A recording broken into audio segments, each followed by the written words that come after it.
Then I'm surrounded, guided around the police cars to within the arms of the V. He is an unrecognisable shape on the ground beneath the coarse sheet, but I have no doubt about who he is. "Where are my children?" I ask desperately, my voice strangled and deformed by panic.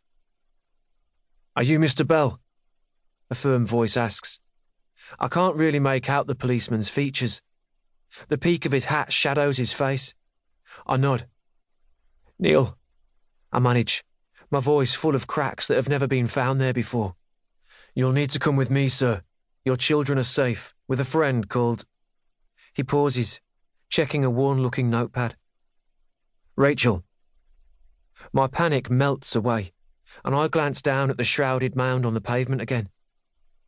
I feel a flash of pride for my wife, for what she's done to protect us all, but it is eaten by the horror of the act almost immediately. A hand grasps my shoulder, and I'm too stunned to shrug it off. It pushes me down into the back seat of one of the checkered cars, grille in front of me, doors locked. I am caged. I stare once more at the lump under the sheet on the ground, at my wife, trembling uncontrollably, and at the army of identical officials. They're all cloaked by the ominous blue flashing. Jane and I have been through hell with our neighbour, but it's been Jane who's shouldered the burden. She had the encounter, found out what he was planning, fought to get help and was rejected time after time. I know we're a tough neighbourhood, but still, all these task forces, yet they couldn't find their way past the protocols to catch the monster living right next to us. Someone had to do something. That someone shouldn't have had to be my wife.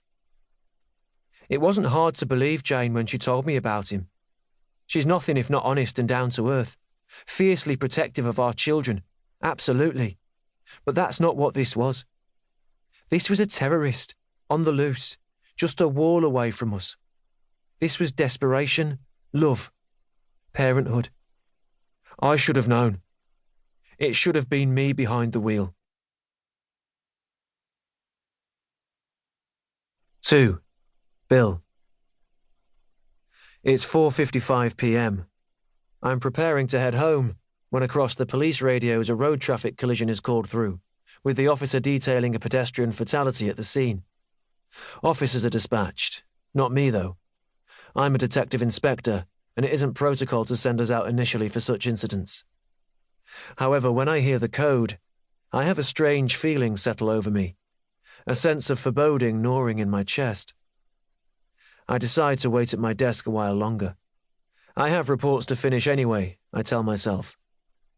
A quick text to my Becky telling her I'll be a bit late. She likes to know. It stops her getting worried. "Okay, love, we'll wait for tea then. Kiss, kiss, kiss," comes back. My phone rings at 5:25 p.m, and I'm called to the scene at 44 Wesley Street, which is in a poorer but not rough Birmingham suburb. "Just get here fast, Bill, please.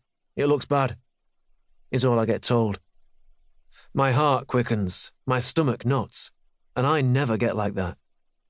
Calm, steady and strong usually appear on my performance evaluations. I'm guided into the otherwise unremarkable address by the flashing blue siren lights. There is a hive of activity.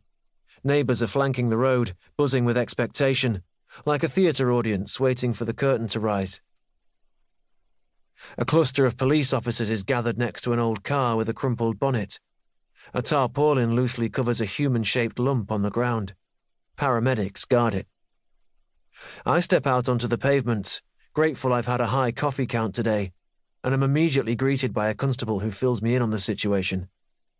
"Sir, we've established that one of the residents of 42, a Mrs. Jane Bell," I write her name and the house number in my notepad, "ran her car into the resident of 44, crushing him against the front wall of his property."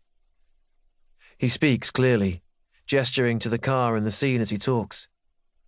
The victim was pronounced dead by the paramedics on their arrival.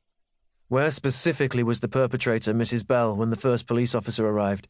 I need exact details. I interject, following my honed practice of getting a clear image of the situation straight away, so that my brain doesn't fill in the gaps wrongly. The constable flicks back a page in his notepad and scans his eyes across quickly, sweat beading on his temples, shifting from one foot to the other.